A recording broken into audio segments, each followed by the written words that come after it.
So a few months back, we took a look at the Oppo Find 7a. The Find 7 is pretty much the same build-wise, but packs in much improved specs, including a Quad HD, also known as 2K display. It's worth noting that it's just the second phone to come out with one. So how does the Find 7 perform? Does the 2K display weigh it down? Or do the improved internals manage to keep up with the display and maintain the stellar performance that the Find 7a produced? Well, that's what we aim to find out in this video. So, if this is your first time here, or in case you've plain old forgotten, my name's Ash and you're watching C4E Tech. Let's get started.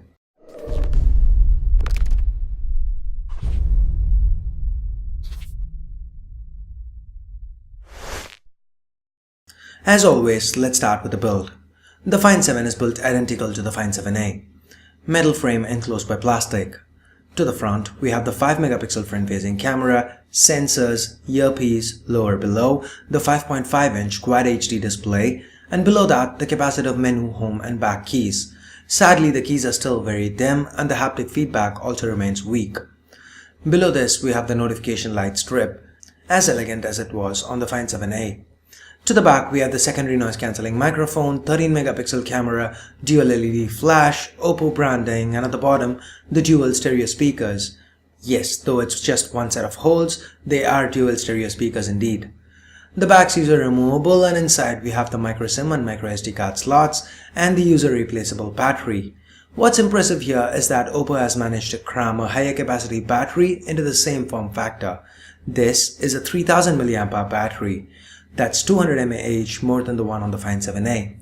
Now, despite that, the phone remains 9.2mm thick and it's just 1 gram heavier. That's impressive. The button placements are also unchanged. To the right, we have the volume rockers, at the bottom the micro USB port and primary microphone, the power button to the left, and the headphone jack up top. Do keep in mind that the Find 7 is a big device. Single-handed usage is not going to be possible always. It's just a little too tall and you'd often have to either maneuver the phone in hand a lot or resort to using both hands. Anyway, now let's get to the biggest USP, the display. The Corning Gorilla Glass 3 covered IPS LCD display sports a Quad HD resolution that's 1440 pixels this way and 2560 pixels this way. This gives the Find 7 a pixel density of a whopping 534 pixels per inch. The colors are natural, the contrast is good, viewing angles are great, but it's not the brightest of displays, meaning sunlight legibility is not great. Underneath the hood, the Find 7 is powered by a Snapdragon 801 chipset.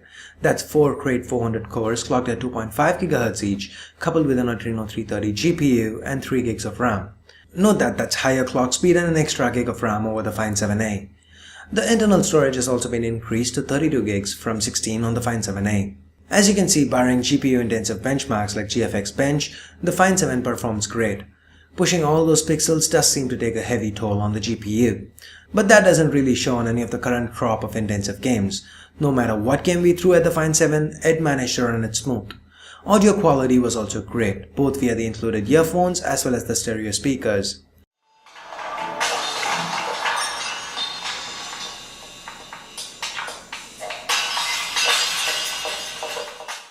Now we get to the other area which we were afraid that the Quad HD display would affect. That's battery life. Is the 200 mAh increase enough to manage this display? Unfortunately, no. The Find 7 struggled when it came to things to do with the screen on. Like for example, with a looping video playback disc, the Find 7 lasted only a little over 6 hours before running out of juice. That's a substantial decrease from the 9+ hours the Find 7a lasted, with the smaller battery nonetheless. This leads me to suspect that the lower brightness levels on the Find 7 is a conscious decision from Oppo for the sake of battery life. Do keep in mind that the Find 7 did perform well with tasks that didn't require the screen to be on, like for example calls and music playback. So yes, you can get through a full day on a single charge, but you need to monitor that battery percentage on top very closely. Also remember that the Find 7 too comes with a VOC charger. With this, Oppo promises 0 to 75% charge in just 30 minutes. And it actually works. Just like O-Click for the Oppo N1, it again seems like Oppo is aiming to add features that actually benefit the end user rather than a marketing gimmick. Now moving on to the camera, it remains unchanged from the Find 7a. It's the same 13-megapixel shooter with an Exmor RS IMX 214 processor, and it shoots some really good pictures. Colors are accurate, under good lighting there's a lot of detail. The camera even boasts of a mode that was initially called Super Zoom and then HD picture at the time of us shooting us a Find 7a review, and now UHD. In this mode, the camera takes 10 shots and stitches together the best 4 to provide a huge 50 megapixel picture. Well, this is all software and it's not going to compete with the 41 megapixel shooter on the Lumia 1020. It is more than a gimmick. Zoomed in, these pictures have more detail and can be useful if you want to print out something huge. The camera UI is also the same. Impressive with a ton of options. The interface is clean, and though there are a lot of options, they are pretty self-explanatory. The Find 7 also supports 4K video recording at 30 frames per second, and unlike phones from other manufacturers, there's no time limit here. You could record till you run out of space, and the results are pretty good. 720p slow motion video recording at 120 frames per second is yet another feature packed in here. Now moving on to software, the Find 7 also runs on Android 4.3 with Oppo's own ColorOS on top. While yes, it's disappointing that it's not KitKat, ColorOS does pack in a ton of features on its own. Most of these features you see on ColorOS start out as feature requests on Oppo forums. This is something that I've mentioned before in my reviews of Oppo devices, and again, if in case this is the first review or first Oppo review of mine that you're watching, I feel you need to know. It's also worth noting that Oppo devices usually receive at least one update a month, fixing bugs and adding new features. Again, these features here are useful instead of marketing gimmicks, since they actually started out as being requested by the likes of you and me.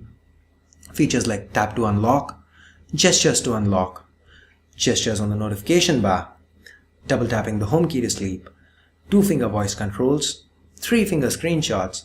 These are all features that I start missing once I'm done testing an Oppo device. And gestures like swiping to pull down the notification bar definitely do help with single-handed usage.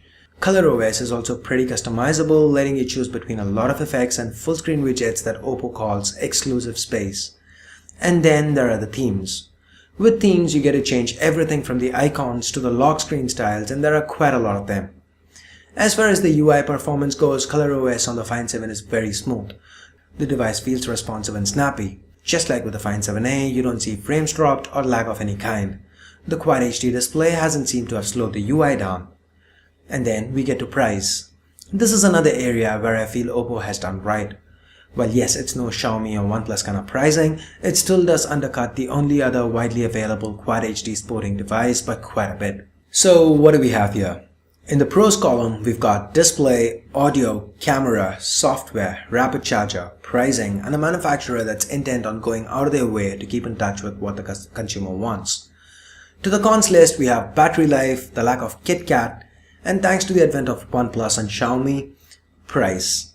Yep, I'm aware I've mentioned price on both lists, and that's because at the end of the day, it boils down to personal preference, the way you decide to look at the Oppo Find 7. So in my honest opinion, I feel that the pros do far outweigh the cons, and the Find 7 is definitely a great device to buy. That is, if you must absolutely have that Quad HD display. Else, I feel the Find 7a does provide you the best bang for your buck. So anyway, if you do want to pick up a Find 7 or a Find 7a, you can do that from Amazon or merrymobiles.com. I'll leave a direct link down below the like button in the description. So I guess that pretty much brings us to the end of this review. Hope you guys liked it. Hope you found it useful. If you did, please do give this video a thumbs up. And for more videos like these, do stay subscribed. So thanks a lot for watching, guys. Till next time, this is Ash here from C4E Tech signing off. You guys have a great day. Bye bye now.